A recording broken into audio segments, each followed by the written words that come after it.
اور T T P Afghanistan سے آ کر ہمارے اوپر حملے کرتی ہے تو وہ کوئی ہمارے اندر سے تو ہم پر حملے نہیں کر رہی ہے، وہ تو اسٹیٹ آف افغانستان نے اسٹیٹ آف پاکستان کے اوپر اٹیک کیا ہے. ایک تو یہ آرڈنری چیز نہیں ہے.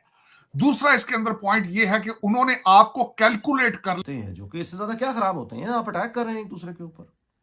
دوستو نمسکار. جیسا کہ آپ جانتے ہیں کہ پاکستان اور افغانستان میں ٹکر چل رہی ہے. پہلے پاکستان نے افغانستان پر حملہ کیا تو اب افغانستان نے اس کا جواب دیتے ہوئے پاکستان پر زوردار حملہ کیا. اب پاکستان ٹینشن میں پڑ گیا ہے، اسی لیے پاکستان بوکھلا گیا ہے. دوستو ویڈیو اچھا لگے تو لائک کرنا، چینل کو سبسکرائب کرنا. آئیے دیکھتے ہیں پاکستانی میڈیا کیا کہہ رہا ہے. جو میری اس پہ آبزرویشن ہے ذاتی طور پہ، سب سے پہلے تو یہ آرڈنری حملہ نہیں ہے، یہ ہیوی مشینری کے ساتھ حملہ کیا گیا. ہیوی اس میں اکوپمنٹ استعمال کیے ہیں جو صرف سٹیٹوں کے پاس ہوتے ہیں، انڈیویجولز کے پاس نہیں ہوتے. یہ پورا فل فلیج اسٹیٹ آف افغانستان نے اسٹیٹ آف پاکستان کے اوپر اٹیک کیا. ایک تو یہ آرڈنری چیز نہیں ہے. دوسرا اس کے اندر پوائنٹ یہ ہے کہ انہوں نے آپ کو کیلکولیٹ کر لیا ہے کہ آپ کی اسٹیٹ کتنی کمزور ہے، اسٹیٹ آف پاکستان کتنی کمزور ہے. تیسرا پوائنٹ یہ ہے انہیں پتا ہے کہ جو صوبہ ہمارے ساتھ ہے وہاں سے ان کو سپورٹ حاصل. تیسرا انہیں یہ پتا چل گیا ہے کہ مرشد پاک نے ہمیں گرین سگنل دے دیا. یہ چوتھا پوائنٹ ہے. اور پانچواں پوائنٹ اس پہ ایڈ یہ کرنا چاہوں گا، اگر آپ نے اس پہ ریٹیلیٹ بھرپور طریقے سے نہ کیا یہ حملے بڑھتے جائیں.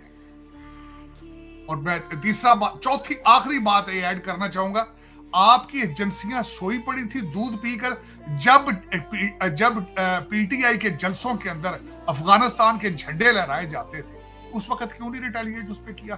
کیوں آپ نے ان بچوں کو افغانستان کے جھنڈوں کے ساتھ اجازت دے دیتے تھے کہ یہ یہاں سے چلتے تھے سیدھے اسلام آباد ڈی چوک پہنچ؟ رستے میں جو کنٹینر اور آپ کی فورسز وہ کہاں تھی؟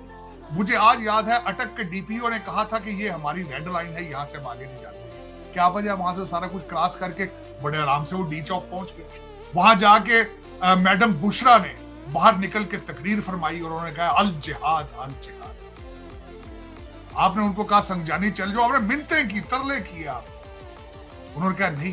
آپ کا کیا خیال ہے کہ آپ کے طالبان بھائی جان یہ سارا کچھ دیکھ نہیں رہے ہیں؟ یہ انہی چیزوں کا رزلٹ ہے چیمہ صاحب. آج جب 9 مئی کے لوگوں کو آپ نے سزا دینے کے لیے 1.5 سال لگا دیا ہے، کیا خیال ہے متقی صاحب وہاں پہ سٹڈی نہیں کر رہے آپ کو دیکھ؟ در حقیقت وہ آپ کہتے ہیں نا اپنے ہاتھوں سے تراشے ہوئے صنم، وہ آپ نے خود ٹرین کی. You know them and they know you at the same time. آج اگر آپ نے جواب نہ دیا، اور اس وقت ان کے ڈیفنس منسٹر ملا یعقوب صاحب کی طرف سے سٹیٹمنٹ دیا گیا کہ ہم اس چیز کا بدلہ لیں گے، ہم پاکستان کو یہ جو کارروائی کی ہے اس کا جواب دیں گے. فائنلی انہوں نے جواب دے دیا اور مختلف جگہوں پہ میں نے جو ویڈیوز دیکھی ہیں اس میں انہوں نے آرٹلری اور اس کے ساتھ ساتھ ٹینکس اور باقی جو ہیوی ویپن سے لیس تھے وہ چیزیں، وہ اکوپمنٹ انہوں نے پہلے بارڈرز ایریاز میں لے کے آئے اور اس کے بعد پاکستان کو نشانہ بنایا. اور میرے خیال میں یہ ہونا تھا. جس طریقے کی باتیں ہمارے ہاں لوگ کر رہے ہیں، کبھی ان کے ایک مذاق کی شکل میں جی ان کا جہاز تو یہ تو ان کا پائلٹ. یہ کل پرسوں ایک ویڈیو میں دیکھ رہا تھا، کوئی ہیلی کاپٹر وہاں پہ انہوں نے کریش لینڈنگ کی ہے تو کہتے یہ آئے ہیں پاکستان کو جواب دینے کے لیے.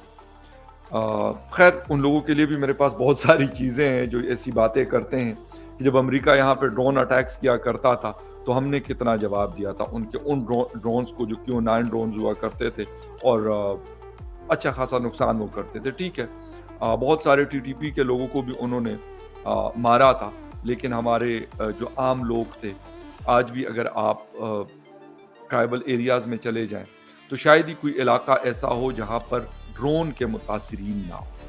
چلیں جو دہشت گرد تھے وہ تو ہوتے ہوں گے، لیکن ایک عام سویلین بھی، ایک عام آدمی بھی، کچھ عام لوگ بھی، بلکہ بہت سارے عام لوگ بھی وہاں رہتے ہیں. تو اس کے اوپر ہم کیا کرتے تھے؟ میرا مطلب یہ نہیں ہے میں کوئی افغانستان کا ترجمان نہیں ہوں. I am Pakistani and I will be Pakistani.